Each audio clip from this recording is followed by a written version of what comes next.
Diretta. Eccoci, Partenza della diretta, prime connessioni, nella speranza che regga. Ecco, Fender Mike è il primo che vedo. Come al solito dedichiamo il primo minuto, i primi 2 minuti, 5 minuti, non lo so, ai saluti. Saluto Tania di Uff, saluto il grande Germano Valente, saluto Salvatore Di Bella, saluto Maria Rosaria Mollicone, Alfio Commendatore, Laura Papa, ciao Laura. Saluto il grande Giovanni Grasso, saluto Sonia S. Saluto tutti voi ragazzi, come sempre prendendoci un paio di minuti. Saluto Mari Misi, Fabio Ruggieri. Perché ci prendiamo un paio di minuti? In maniera che tutti vi possiate connettere. Iniziamo a parlare delle cose di cui mi fa piacere parlare oggi. Saluto Roberto Di Cianni, saluto Flavia Schiavoni, saluto Maria Fiorella Longo, Emanuela Cernese. Dice: ma perché? Qualcuno l'altra volta mi ha scritto basta con sti saluti, parla delle cose. E lo so ragazzi, ma devo aspettare che tutti si connettano, se no dobbiamo ripetere le cose tante volte. Quindi i primi minuti sono dedicati ai saluti. Non so come facciano gli altri. Saluto Mimmo Fazio. Come stai Mimmo Fazio? Come state? Il gruppo degli amici che ogni tanto scrivono cose brutte su di me online. Ma mi auguro che siano cose brutte legate a cose sbagliate che credete che io abbia fatto, perché se no devo pensare a cose brutte io, perché se qualcuno contesta qualcosa che io faccio da un punto di vista politico, io sono anche contento, così rispondo e comprendo. Quando invece si butta merda o fango su un portavoce così a casaccio, magari perché qualcuno voleva fare il collaboratore e io non l'ho preso, è molto triste, è molto triste. Allora delle volte ci sono degli pseudo-attivisti che si comportano esattamente come i sostenitori di partiti a noi sempre stati invisi, caro Mimmo Fazio. Saluto il grande Peppe Ragusa, il nostro portavoce al Consiglio Municipale di Catania. Saluto Cesare Barrovecchio, naturalmente, Salvatore Cirlincione. Va bene Peppe, Iena non mollare di Peppe Ragusa l'ho assimilato come messaggio. Saluto Laura Miramonti. È la giornata della libertà di stampa e mi viene da piangere per come siamo messi in Italia. Lore Miramonti, hai perfettamente ragione, parleremo anche di questo. Oggi non mi sono preso i miei soliti appunti, quindi devo andare a braccio e a memoria, ma insomma ci provo, del resto non mi è difficilissimo. Saluto Imerio di Gesualdo, ti ringrazio molto. Chiarimenti col 5 Stelle dopo la crisi. Naturalmente dopo la crisi si faranno gli stati generali e ci saranno delle cose da chiarire. È vero che il governo si è rifiutato di finanziare la ricerca del virus a Pomezia insieme all'Università di Cambridge. Allora, ho letto di questa storia, non so bene. Ti posso dire che l'imprenditore italiano di Pomezia che sta lavorando a trovare un vaccino contro il coronavirus, che sarebbe molto utile, si chiama Piero Di Lorenzo, lo conosco molto bene, mi vanto della sua amicizia, è una persona che stimo. Scusate.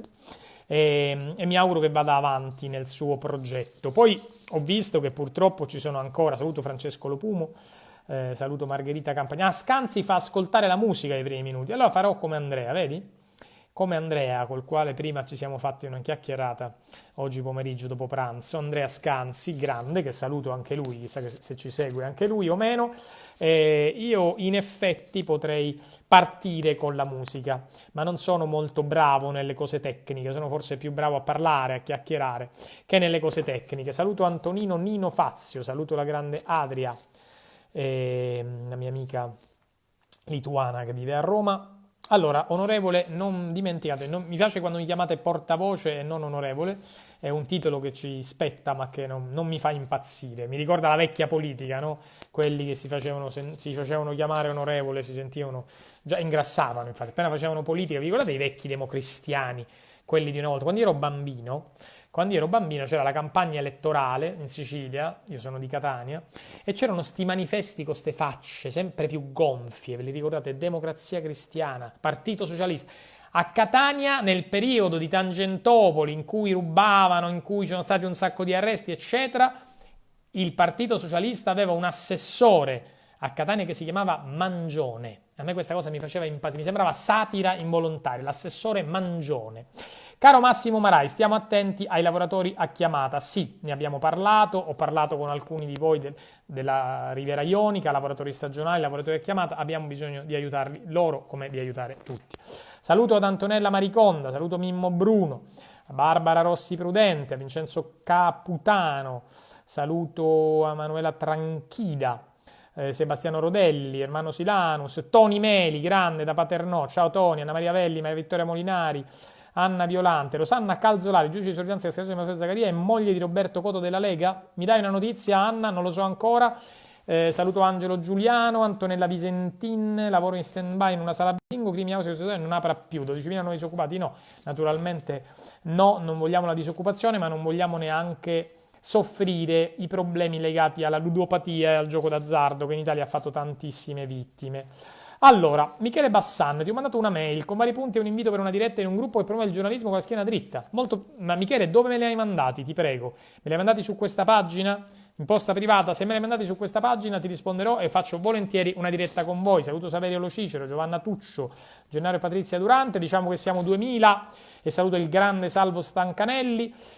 E possiamo iniziare a parlare, anche perché oggi non sarà lunghissima la diretta. Una quarantina di minuti, un po' meno del solito, poi tanto alle 7 vi potete vedere scansi e stasera, per chi volesse, alle 21:40 circa, 21:35, dovrei essere collegato con l'Arena di Giletti a parlare proprio di scarcerazioni, mafiosi, eccetera, eccetera, eccetera, sperando che mi lasciano intervenire e col fatto che sono connesso su Skype non mi lasciano in un angolino.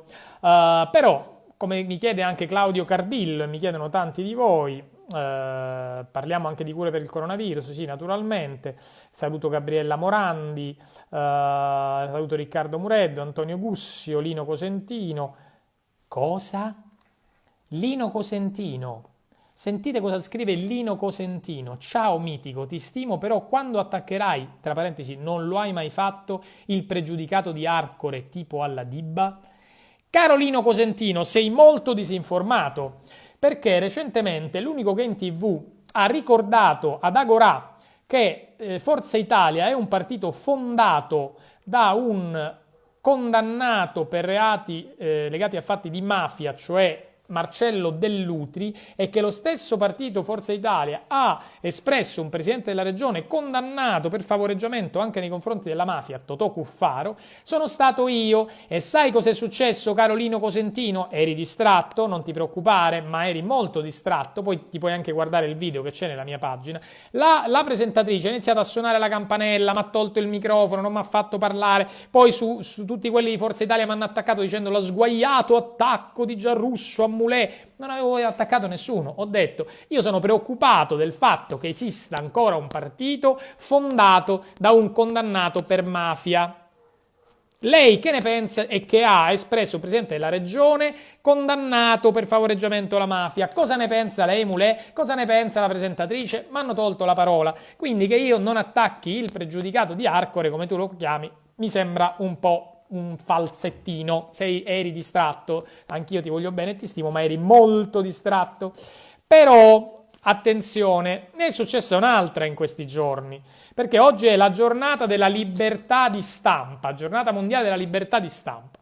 E vi racconto questo piccolo episodio che è successo ieri. Siccome quello che potremmo definire, perché noi abbiamo dei personaggi ormai in questa diretta, no? Paragone, il pelato che dice un golpe, ragazzi, qui è un golpe, dobbiamo dirlo, è un golpe. Quello è Paragone, quello che fa così. Poi abbiamo Giorgia Meloni ogni tanto, che l'abbiamo pure imitata, poi abbiamo vari personaggi, Salvini che fa quelle dirette col telefono così vicinissimo, che mangia la Nutella, mangia le cose, ma io insomma, ho tante cose di cui occuparmi, ci manca solo Salvini. Poi abbiamo anche un altro personaggio, un nuovo personaggio, il Giuliano Ferrara più magro ma meno intelligente, Luca Bizzarri.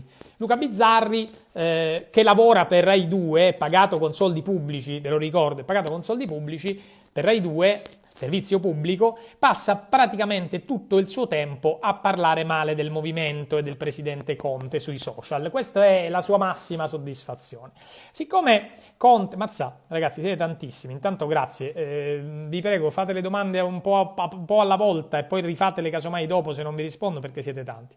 Allora, Luca Bizzarri, il Giuliano Ferrara meno intelligente e un po' più magro, che cosa fa? Passa tutto il suo tempo a parlare male di Conte, a parlare male del movimento, eccetera. L'altro giorno Padellaro, che è il l'ex direttore del Fatto Quotidiano, ha scritto: non ho mai visto un accanimento, un linciaggio mediatico di un premier come quello che si fa a Conte.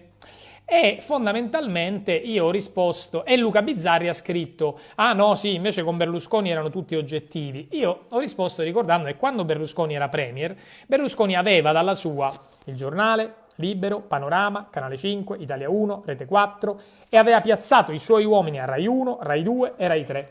Ok? Poi c'erano anche i giornali minori, quelli senza neanche un lettore, non mi ricordo mai come si chiamano, lì, la carta, come si chiama quello lì, il foglietto, la carta igienica, non mi ricordo mai, quello lì che non ha un lettore, per cui c'è ma non esiste.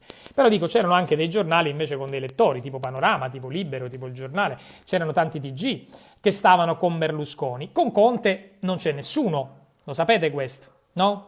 Che cosa succede? Siccome gli scrivo questa cosa a Bizzarri, il Giuliano Ferrara, meno intelligente e più magro, si arrabbia e mi inizia ad attaccare. Dove? Su Twitter, dove c'ha tutti questi suoi amici, amichetti, Mattia Feltri. Sapete chi è Mattia Feltri? È il figlio, mi pare sia diplomato forse se è diplomato, il figlio di Vittorio Feltri, si vede, tale padre, tale figlio. Vittorio Feltri scrive che noi siamo tutti meridionali, siamo tutti inferiori. Mattia Feltri ha scritto l'altro giorno, il giorno della liberazione, il 25 aprile, che la Costituzione italiana è nella prassi anticomunista. Ma così, una cosa che rivela la sua ignoranza assoluta. La Costituzione italiana è stata scritta fondamentalmente da due persone. Uno era Terracini, Umberto Terracini, che era del Partito Comunista di allora, e poi c'erano persone legate alla Democrazia Cristiana, come Alcide De Gasperi, Piero Calamandrei, liberali, insomma c'erano le forze democratiche che avevano battuto l'Italia dalla resistenza. Ma siccome Mattia Feltri è completamente digiuno di qualunque tipo di cultura giuridica, infatti è quello che ha detto che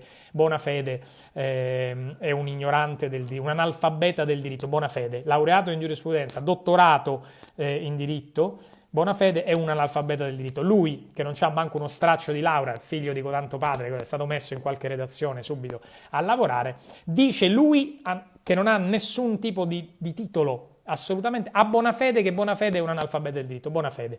Questo è il livello dell'Italia. Amichetto del Giuliano Ferrara, più stupido ma anche più magro.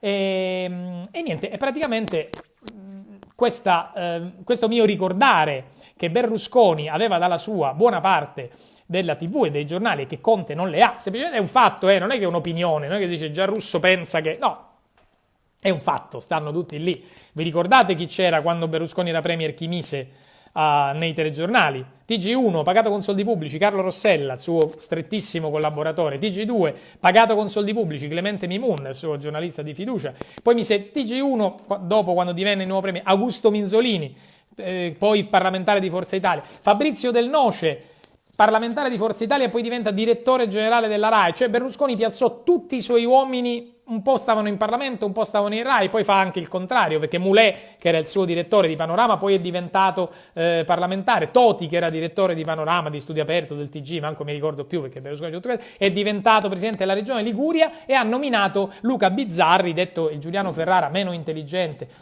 ma più magro, lo ha nominato presidente di un teatro, direttore di un teatro. Ecco, questo è il livello del dibattito in Italia. Il giorno della libertà di stampa. Nel giorno della libertà di stampa io ho la libertà di ricordare che Silvio Berlusconi è stato trattato con i guanti gialli da buona parte dell'informazione italiana, non dico da tutta, da buona parte.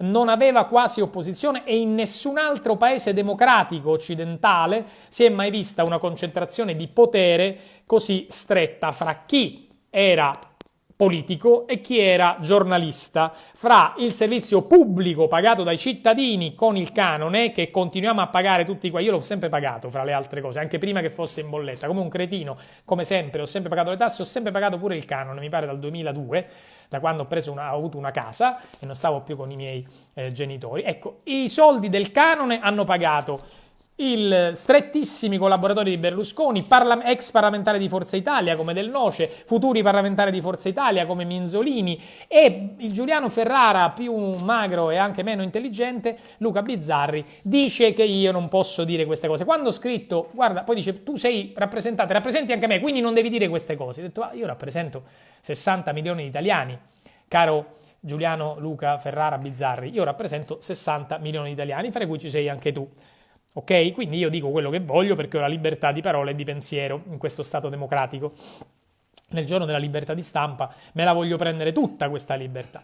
Risposta sua, no, tu rappresenti me quindi devi dire quello che dico io. Ma no, tu hai lavorato per Mediaset? Sì, è vero, io ho lavorato per Mediaset quando Berlusconi non era premier e non era neanche parlamentare perché era stato buttato fuori dal Parlamento proprio perché aveva avuto una condanna, faceva i servizi sociali Berlusconi quando io ero alle Iene. E non ho lesinato nel mio programma nessuna critica alla sua parte politica, mi ricordo fece arrabbiare Gasparri, Verdini, Vendola, Renzi, gente di destra, di sinistra, di Forza Italia, di la Meloni, Alemanno, Marino, gente che stava di qua e di là perché facevo il mio lavoro, facevo il giornalista, non avevo paura.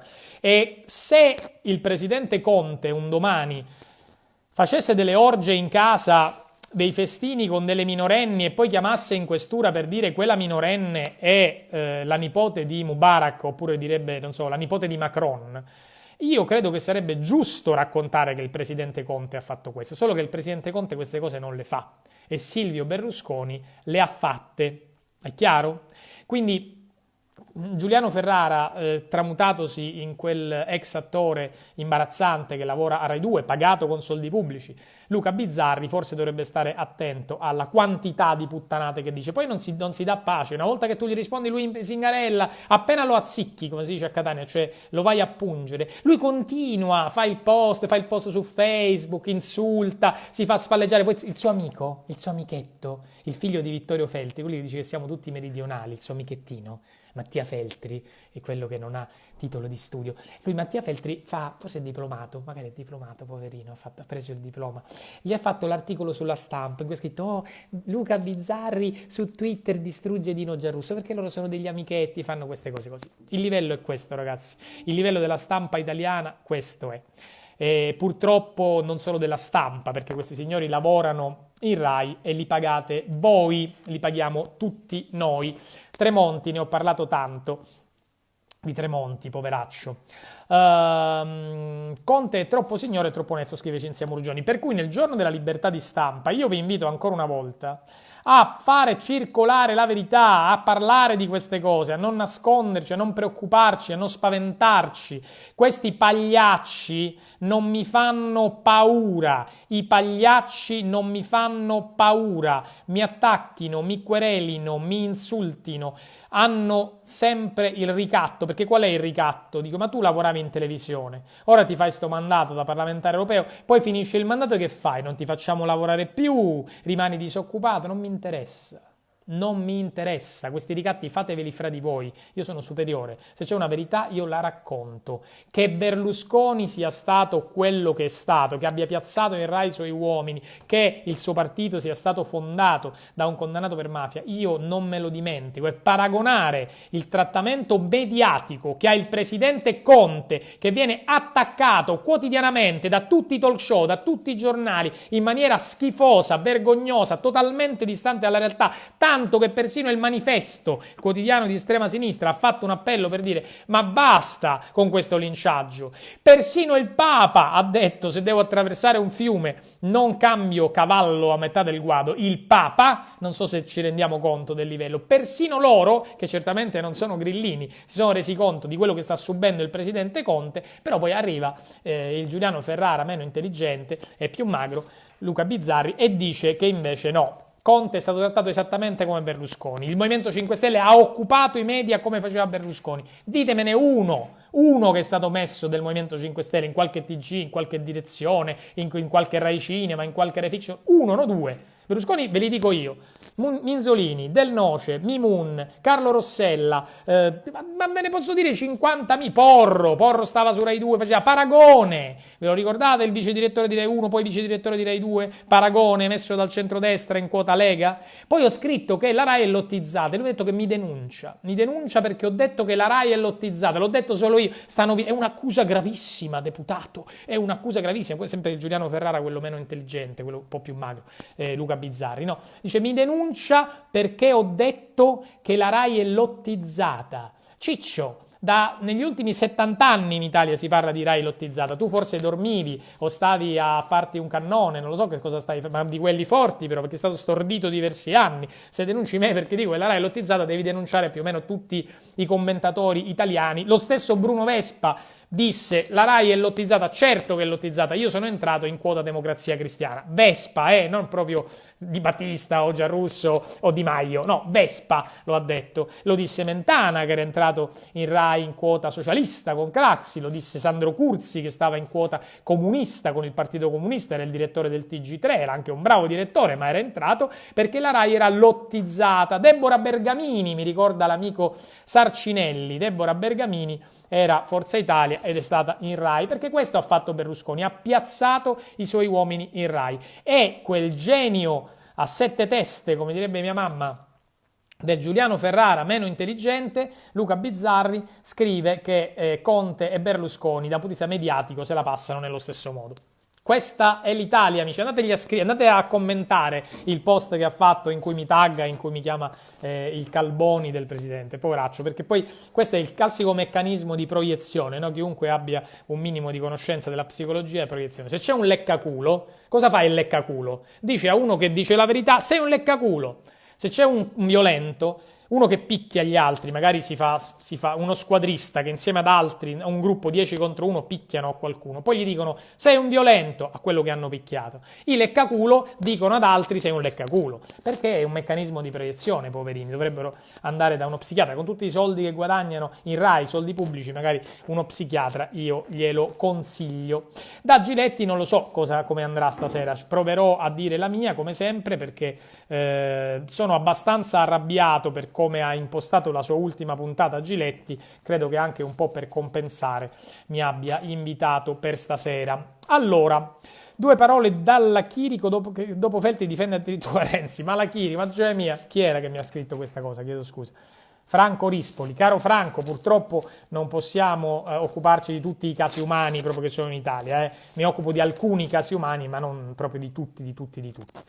Allora, saluto anche Lidia Adorno che ho visto che si è connessa, Fabrizio D'Acosta, Alfredo Gammone, che ringrazio, Antonella Corrado, la nostra attivista della provincia di Caltanissetta che è stata candidata anche lei al Parlamento europeo, purtroppo non ce l'ha fatta, è una brava attivista. Saluto Isabella Alfano, Maria Stella Vailati, purtroppo il Movimento 5 Stelle ha sbagliato a non mettere persone serie e oneste al comando della Rai, purtroppo in Rai, come ho detto più volte, non siamo stati abbastanza efficaci. Adesso mi farebbe tanto piacere rispondere alle vostre domande. O ciuccio chiama orecchie long o cavallo, scusate il mio napoletano che è pessimo, simpatico messaggio di Elena Cislaghi che saluto. I ladri chiamano gli altri ladri, è verissimo, Lucio Santo, hai perfettamente ragione. Emilio Fede che fine ha fatto? Sapete cosa ha scritto Bizzarri? Io veramente sono incredibili, cioè delle persone sono incredibili. Ha scritto ma anche Santoro e Luttazzi hanno lavorato per Berlusconi, sì, quando lui non era premier. Poi quando lui era premier, a Santoro e a Luttazzi li ha presi dalla Rai, che era servizio pubblico, e li ha cacciati. Smemorato. Giuliano Ferrara, poco intelligente. Allora, la stampa inquinata dovrebbe essere sanata, dice giustamente Antonio Gussio. Il meccanismo di proiezione è diventato molto diffuso, purtroppo, cara Anna Giulia Zulli. Tamponi già contagiati di coronavirus, oddio, Vito Argentiere mi scrive tamponi già contagiati, la testimonianza del medico immunologo Salvatore Rainò, non ne so nulla, quindi mi fa piacere se mi mandi il link su questa pagina nella posta privata, caro Vito. Caro Santino Barba Giovanni mi dice mi spiego com'è il movimento non è riuscito a raccogliere i consensi necessari per governare da solo, immagino che dici governare da solo, ci hanno fatto una legge con la quale il Rosatellum era impossibile governare da solo, dovevi prendere il 50% dei voti ed era davvero difficile. Possiamo fare una legge che non permetta a chi ha la fedina penale sporca che non si possa candidare. Cara Lisi Calligaro, lo farei anch'io. Io ricordo che sono in Parlamento europeo, però potremmo fare una proposta di legge a Rousseau come si chiama, insomma, su Rousseau, sul sito di Rousseau c'è la possibilità di presentare, c'è uno strumento, non mi sta venendo purtroppo il nome, per cui chiunque di noi può presentare una proposta di legge e poi le migliori vengono votate e presentate ai nostri parlamentari nazionali. Come ha cacciato Giannini, adesso è un cane al guinzaglio, non so di chi parlassi. Saluto Michela Pica, ciao Michela, saluto Maurizio Camilleri, Raffaele Gennaro. Che ne pensi degli agnelli che hanno le mani di diversi giornali? E proprio questo è il punto, che i giornali sono sempre più scandalosamente schierati dalla parte della conservazione, dei vecchi poteri forti, e quindi certamente hanno in odio, o comunque sono contrastanti Giuseppe Conte, il governo, il Movimento 5 Stelle. Il loro sogno è fare un governo tecnico totalmente staccato dalla volontà dei cittadini. Giuseppe Conte ha il 65% di 70% di consenso personale, di fiducia da parte della gente, e quindi loro hanno molta paura del presidente Conte. Giletti sembra incazzati come tutti noi, ma ha qualcosa che non mi torna. Anna Perna, vedremo cosa succederà stasera.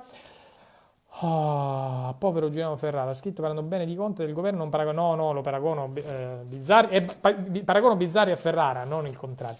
Saluto Sabina Rossi, Michele Licuori, ciao, piattaforma. Stasera sono nella tana del lupo, no, sono sì, da Giletti, stasera ci sarò.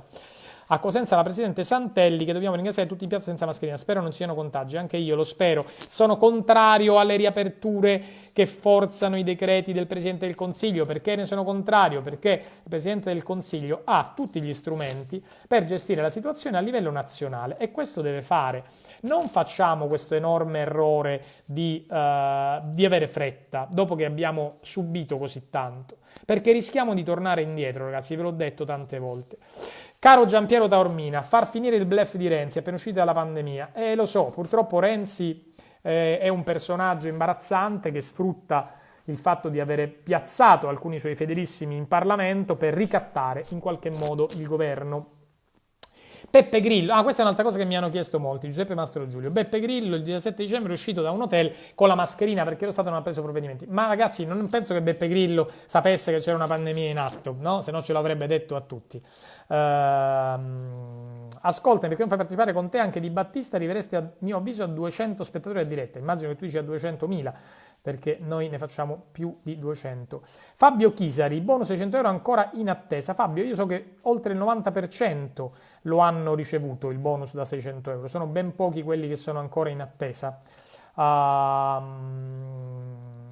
Sì, Yolanda Ciavarello dice una cosa vera, Yolanda Ciavarella, cioè cosa sta succedendo? Si sta spingendo contro il malcontento delle persone che sono costrette a restare in casa per cercare di fare cadere il governo. È vergognoso che la gente non si renda conto di chi sono questi elementi, hanno dimenticato, ma è così in Italia, per questo bisogna fare sempre tanta controinformazione, sempre, perché dobbiamo essere forti e intelligenti, dobbiamo essere bravi ad affrontare la menzogna e a controbattere.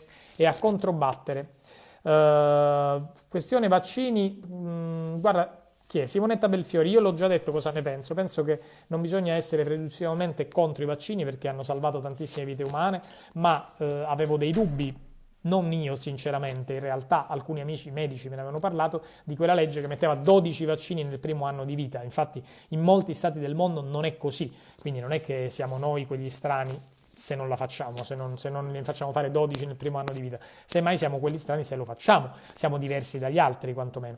Quindi io credo che ogni vaccino vada testato, sperimentato, vada fatto un percorso post vaccinale sicuro, così se un bambino, un ragazzo, chiunque, un adulto, un anziano, se fa il vaccino antinfluenzale si sente male subito dopo, deve essere immediatamente pronto ad essere aiutato e curato e guarito nel caso abbia effetti collaterali indesiderati. Questo è il punto. Se non si lavora su questo è un problema. Poi è chiaro che se il coronavirus avesse un vaccino sarebbe una santa cosa adesso, perché il coronavirus sta distruggendo parte dell'umanità, sta distruggendo parte delle nostre ricchezze, del nostro lavoro, della nostra economia, della nostra salute, dei nostri cari. Sono morte migliaia di persone, quindi ci fosse un vaccino, visto che è una malattia che non ha cura, sarebbe ottimo. Ci fosse una cura, sarebbe ancora meglio se ci fossero perché il vaccino, ve lo ricordo, il vaccino non serve a curare, il vaccino serve a prevenire una malattia.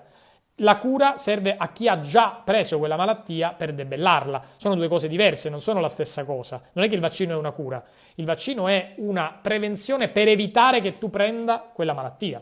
È chiaro? Aurora Iaquinta, ciao da Andrea Fortunato, un IBAN per pagare le tasse della macchina e i mutari dall'estero. Caro Vincenzo Di Benedetto, scrivimi in privato, segnalerò la cosa molto volentieri. Dove sono i soldi per le famiglie italiane e i disoccupati? Io italiano devo chiedere i soldi in banca, imprese di tutta Europa sono stati aiutare la popolazione a fondo perduto. Caro Innocenzo Onorato, non è assolutamente vero quello che scrivi. Purtroppo, perché magari ci fossero in tutta Europa tutti i soldi che dicono. Sono delle balle totali. Ci sono degli aiuti in Europa, prestiti, fidi, quei famosi soldi della Svizzera, ad imprese che hanno almeno 5 milioni di euro di fatturato, non a famiglie, a cui danno una parte di soldi che non sono a fondo perduto, ma sono un fido o un prestito. Quindi non credere alla propaganda. Nessuno Stato è così ricco da avere i soldi da dare alla gente così. L'Italia in particolare non lo è perché ha un debito pubblico enorme, voluto e cresciuto proprio a causa delle scelte politiche sbagliate che noi combattiamo quotidianamente. Per questo speriamo di avere soldi dall'Europa, caro Innocenzo, perché se abbiamo più soldi dall'Europa sarà più facile dare soldi a fondo perduto anche in Italia. Allora, immaginare la sanità che verrà e la differenza fra politico e statista. Hai perfettamente ragione, Giovanni Angemi, e infatti, come sai, io volevo organizzare degli incontri proprio con te, con altri medici per bene, persone per bene in Sicilia, e se hai delle proposte da fare già adesso facciamole. È chiaro che bisogna organizzare la sanità di domani e non soltanto la sanità, un mondo del lavoro diverso, l'ho detto anche ieri, dobbiamo pensare che il coronavirus ha messo a nudo tutti i limiti della nostra società, che erano magari già a nudo, ma il coronavirus proprio li ha buttati in piazza, parliamoci chiaro. Quindi abbiamo assolutamente bisogno di immaginare una società nuova, una sanità nuova, non più in mano alle regioni, non più, che ora è? Non più, ok, non più in mano alle regioni, non più spezzettata, la sanità deve essere staccata dalla politica. La sanità deve essere staccata dalla politica. C'è un libro del magistrato Ardita, ve ne ho parlato ieri, si chiama Cosa Nostra S.p.A., ma l'avevo già fatto tantissimi anni fa, nel 91, Claudio Fava col libro La mafia comanda a Catania, eccetera, eccetera, dove si racconta come la mafia, la malavita, la corruzione politica hanno avuto nella sanità uno dei suoi punti centrali nel momento in cui la sanità è diventata appannaggio della politica. È la politica che sceglie i primari, è la politica che sceglie i dirigenti delle ASP, è la politica che sceglie i dirigenti degli ospedali, e non va bene, perché poi non si sceglie un medico perché è bravo, ma perché porta i voti al partito X, al partito Y, a Forza Italia, al PD, alla Lega, a Fratelli d'Italia, eccetera. E questo è, ragazzi, ricordo che Cuffaro e Lombardo, due politici che erano campioni di preferenze, entrambi condannati, Cuffaro in forma definitiva, Lombardo credo che aspetti la Cassazione, erano entrambi medici. C'è un documentario molto bello di Enrico Maria Bianchi, di un altro autore, non mi ricordo l'altro autore, che si chiama La mafia è bianca. E lo trovate, il DVD, lo trovate da qualche parte. La mafia è bianca, parla del fatto che i camici bianchi dei medici in qualche modo fossero diventati simbolo purtroppo anche di collusioni con la mafia. Quindi, caro Angemi, la penso esattamente come te. Procedura di intervento col plasma. Caro Antenore Trentini, anche altri mi hanno fatto questa domanda. La procedura di intervento con il plasma. Io non sono un medico, quindi se la scienza mi dice che questa procedura funziona, farò di tutto perché questa procedura venga fatta a tappeto dappertutto, ma finché io non ho la certezza, non sono come quelli che sposano, non lo so, che sposavano, ti ricordi, il metodo di Bella, il metodo questo, il metodo Stamina, il metodo quest'altro. Io credo che la scienza ci debba dire veramente come stanno le cose. Poi, per esempio, nel fatto dell'olio di cannabis per guarire determinati disagi, è la scienza che lo dice, molti esperimenti, quindi io vorrei che si implementasse quell'utilizzo per verificare definitivamente e poi magari passare all'utilizzo contro determinate patologie dell'olio di cannabis, ma perché già la scienza gli esperimenti li ha fatti, non facciamo gli apprendisti stregoni, non siamo finti medici abusivi. Allora, Cesare Oggioni, appena arrivano i soldi dell'Europa ne vedremo delle belle, la mafia ha bisogno di rimpinguare le casse vuote, col 5 Stelle al governo è dura e quindi aspettiamo Renzi. E purtroppo anche questo è importante. Cosa ne pensi di Fioramonti? Mi scrive Pierluca Battistini, non ho nessuna paura di parlare del mio amico Fioramonti, insomma non lo sento da mesi, però è una persona a cui voglio bene, penso che sia una persona di altissimo valore, mi dispiace moltissimo che sia andato via dal movimento perché Lorenzo Fioramonti era una persona brava.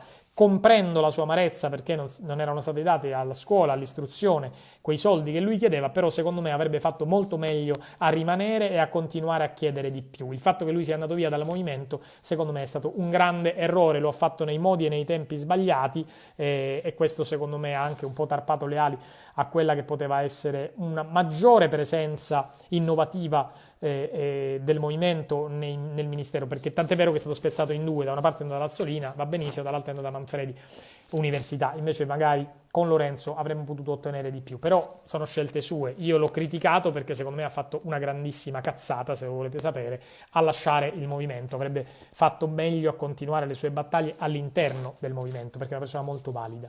Quanti giovani sono salvati dai sabati sera? Le chiudiamo queste discoteche? Direi di no, stiamo attenti a quello che succede in discoteca, ma non le chiudiamo. Cambiare la legge elettorale quando? Cara Francesca Pace, dobbiamo parlarne anche con i nostri parlamentari nazionali. C'è un progetto pronto che è quello di Brescia. Speriamo che al ritorno dal coronavirus si rientri. Allora, Ciaiola mi dice: perché nel mondo dello spettacolo produzioni di film e fiction sono gestite da produttori che fanno parte della politica? Beh, perché è così, purtroppo, caro Angelo, ed è uno dei problemi di questo paese, che in tanti settori dove ci sono soldi pubblici, anche per questo la stampa è così politicizzata, perché ci sono stati tanti soldi pubblici, purtroppo il connubio fra politica e imprenditoria è talmente stretto da diventare un'unica cosa, e questo non va bene. Sono d'accordo, pessima scelta di Fioramonti, come scrive Gianna Rannalletta, quella di passare al gruppo misto. Saluto il grande Roberto Cosentino, purtroppo ragazzi fra poco vi dovrò salutare perché oggi la diretta sarebbe dovuta durare meno. No, Claudio Ricci, quello che è stato espulso dal Movimento 5 Stelle non sono io, ma è l'omonimo senatore Mario Giarrusso, che peraltro non so se abbia fatto ricorso o meno, però diciamo questa cosa non riguardava me. Magari hai letto il titolo Giarrusso espulso dal 5 Stelle, ma non ero io. L'accredito per le partite IVA verrà fatto in automatico o bisogna rifare domanda? Antonino Biondo, bisogna rifare semplicemente reiterare la domanda. Immagino che tu parli degli 800 euro.